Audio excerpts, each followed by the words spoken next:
Hello, my marvellous sausages. There's one gun in Destiny 2 I love because it's so completely hat-stand, and that is the Ruinous Effigy exotic trace rifle. I mean, look at it! I like to think of it as the cupboard door of death. Now, the trouble is, though, when Beyond Light came out, it was nerfed to buggery, and as a result, it didn't get much use and fell into the nook just behind my Tommy's matchbook. Pain in the arse thing that burnt my arms. Anyway, it's now been buffed. Well, I say now, it was buffed with Witch Queen, and really it's better than ever because the damage dealt has been increased by the transmutation spheres by 66%, so it's kind of back to where it used to be. The transmutation spheres are the really cool thing about this gun because it's a void trace rifle. Once you kill something with it, it collapses into a little void orb thing that you can pick up, and then you can guard with it, and you create a huge spherical shield around you that also drains people and suppresses them as well. It's absolutely hilarious. And another thing they've done is that when you're using the transmutation sphere, anything killed inside it can generate an orb in multi-kills. So basically that means you stick on one of those harmonic siphons and you can have lots of orbs dropping like flies. It's bloody brilliant. So with this gun, versatility is the name of the game. And well, it's just total balls out fun to use, making any situation entertaining. Oh yes, and it's completely and totally deadly as well. I mean, look at them fall, it's brilliant. Now, aside from the buff, this baby works so well with Void 3.0, and any class can really make the most of it. So the first thing you need to do is pair it with one of the new mods that we've got on our old artifact, the Synaptic Spear, and it's this one here called Volatile Flow on the last column. This means that when you shoot people, they become volatile, and I don't mean they're going to punch you in the face. What happens is when you shoot them again, they explode, which is absolutely brilliant. So of course you can spray and pray with a trace rifle beam, but if you create a transmutation sphere and you have Volatile Flow active, you can just walk around chaining loads of void explosions, and everything that is touched by a sphere will be made volatile, and then further damage will cause them to explode. It's absolutely hilarious. And not only do you have the Volatile Flow, but it actually suppresses the arse pipes as well. And then they all stagger around going, "Ah, my eyes are stinging, I can't see." And you can make their pain last much longer with mods like Suppression Mastery, or you can use Suppressive Darkness to weaken them as well. It's endless kick-ins. And another plus about using the Transmutation Sphere is that it negates the stomp mechanic, so you can't get booted all the way across the room by a huge stampy turd.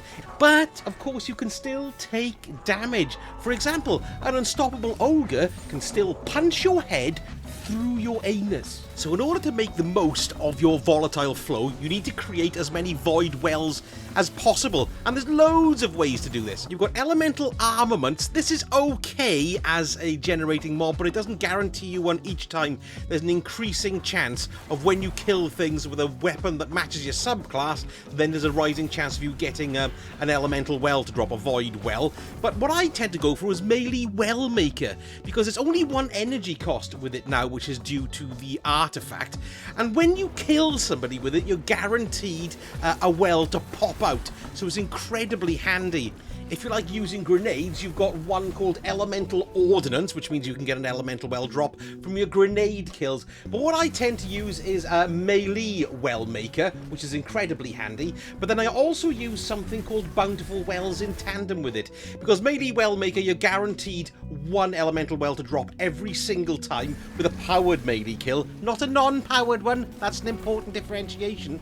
But if you stick on Bountiful Wells, you'll generate 2 wells instead of the 1. If you wanted to add another melee well maker into a different part of your armor, then you'll generate 3, which is a bit overkill, to be perfectly honest. So what you're finding is that you're punching them with a melee well maker, you're picking up 2 elemental wells. One will trigger the volatile weapons, and then the other one will go back into your melee energy, and then it'll be ready to generate some more elemental wells when you want to punch faces in even more. So you're all set and ready to go with your beautiful Ruinous Effigy and Volatile Flow, and don't forget that then each class can add in some amazing secondary effects as well through your Void build and the other mods. So for example, for Warlocks, you can use the Feed the Void aspect, which gives you Devour with every Void ability kill. And as you're making loads of melee kills, it'll activate a lot of the time as you walk around in your portable Void bubble of death. Hunters are hilarious fun with this because you can carry the orb, first of all, while you're invisible, which is totally bonkeroony, so you can be wielding it as a weapon and staying invisible. Because if you're invisible as a hunter and then you shoot your weapon off, then you're going to become visible again, so this is pretty unique. And also, if you use the stylish executioner aspect, defeating a weakened or suppressed volatile target grants invisibility and true sight, so you're constantly refreshing it as well because you're suppressing loads of buggers with your bloody doodah type thing, aren't you? Yes, so it's excellent fun. And for the Titans, the controlled demolition aspect is excellent because if you hit the target with a Void ability, a volatile explosion makes them volatile as well. But not only that, if you're caught within the range of the volatile explosion, you get your health back and also you do your chums as well. So it's fantastic and works so well on so many different levels. So I bet you're wondering how you get this wonderful cupboard door of death. And as usual, I'm going to tell you. You simply come here, look, to the Exotic Archive, the Monument to Lost Lights in the old tower there, and you want to go to Shadowkeep Exotics, and it's there on the end, look. So you're going to need an Exotic Cipher, 125,000 Glimmer, 200 Helium Filaments, God knows why, and then one Ascendant Shard as well. And then it shall be yours. It does also have a Catalyst as well, which increases the damage by the Transmutation Sphere, so this is well worth getting. And you can get this by killing things with your Transmutation Sphere, and it should just drop from arse pipes out in the field there somewhere. So it shouldn't be too long before you find yourself picking one up. So there you go. If you want to get yourself something this week, get yourself the Ruinous Effigy and have a massive bloody laugh with it as well. I highly recommend it. And if you did enjoy the vid, don't forget to give me a like and a subscribe, as I would always come in very handy. And I've also got a live channel as well if you want to stick your nose in there and watch me arse about and fall over and generally have a right laugh with all my lovely sausage community.